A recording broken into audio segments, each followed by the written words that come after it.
What about us in India? I've often argued that soft power very rarely emerges because of governments. It often emerges despite governments. That's been true of the IT industry as well.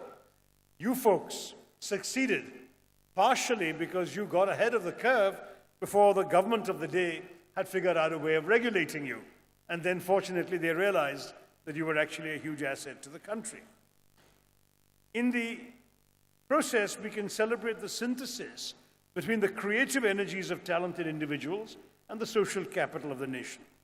In today's information era, countries already being incessantly judged by a global public that's fed an incessant diet of news and views, of televised images on the internet, of cell phone videos, email gossip, all sorts of communication devices telling us the stories of various countries, whether or not the people of those countries concerned want the world to hear these stories. And in this era, technology, and particularly information technology, is the space in which India could successfully leverage a vehicle for its own soft power. Indians, of course, are now more and more perceived around the world as science geniuses. Pick up any sitcom of the younger generation, it'll have at least one stereotypical character being portrayed as an Indian science or tech geek. In fact, when I was living in America about 10 years ago, there was a very successful show called ER, Emergency Room, set in an American hospital.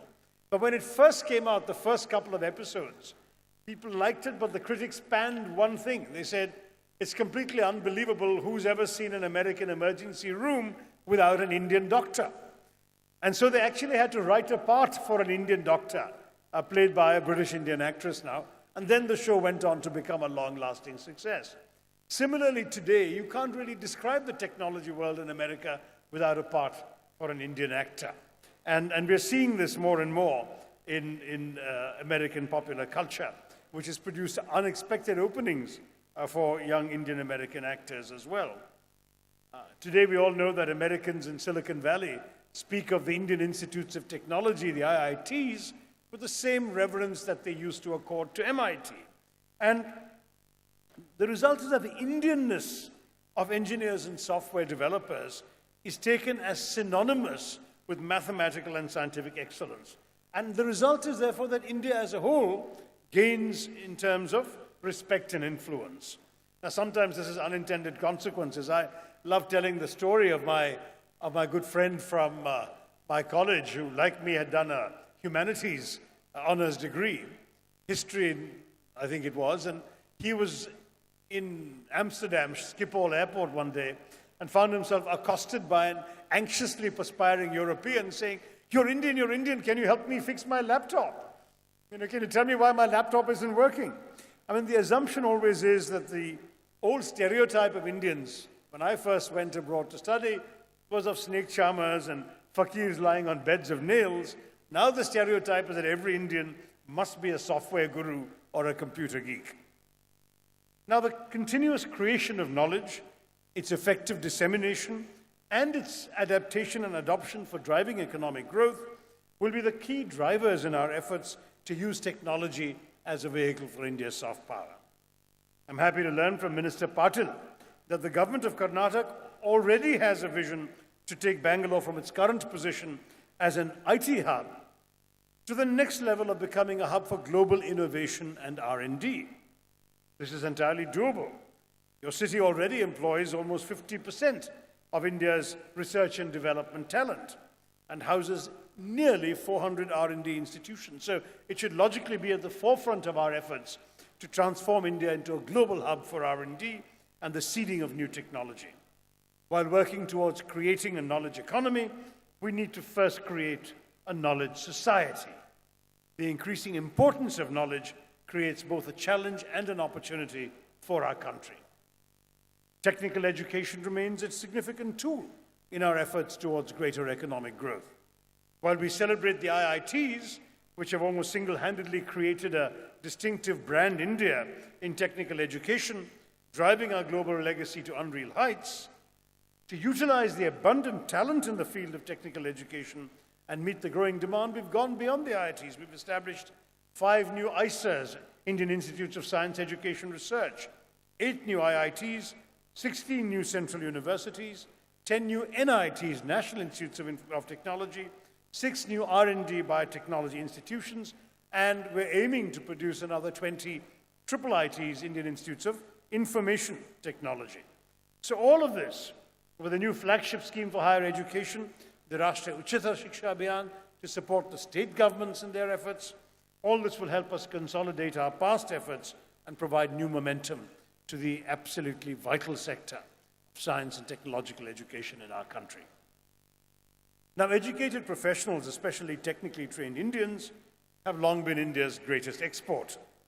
This is because our workforce is young, dynamic, strong technical managerial skills, and despite the warnings of cultural pessimists, we actually possess social values that recognize education, thrift, and hard work as critical ingredients of material success. While lower costs were the initial attraction towards India, it's the current skill set of India's workforce, particularly our engineers, who have improved in their ability to contribute to innovation.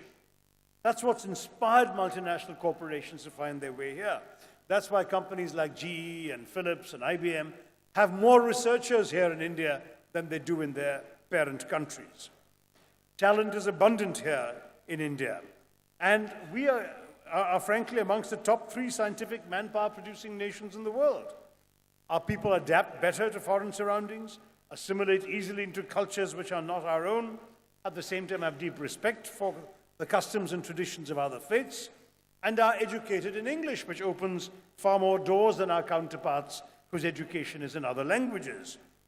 But still, I want to keep these bright people here, servicing the world from India rather than exporting their talents permanently to foreign countries. So let's look at Karnataka alone.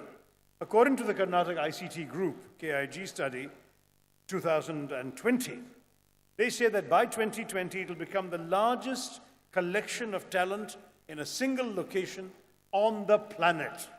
With 20 lakh IT professionals, thank you, about 60 lakh indirect employment, and exports worth 4 lakh crore rupees. The corresponding numbers today are 9 lakh, not 20 lakh, 27 lakh, not 60 lakh indirect employment, and 1.35 lakh crores rather than 4 lakh crores. So we're talking a dramatic exponential increase in the next 7 years. This, of course, is already more than the combined numbers of Chennai and Hyderabad by a wide margin. So it's thus our duty as the government to utilize this greatest resource endowed to us, our human capital. Inspired by this prospect, we have spiritedly moved ahead towards this direction. After all, we have 17% of the world's brains, so there's no reason why we should produce only 2.1% of global research output.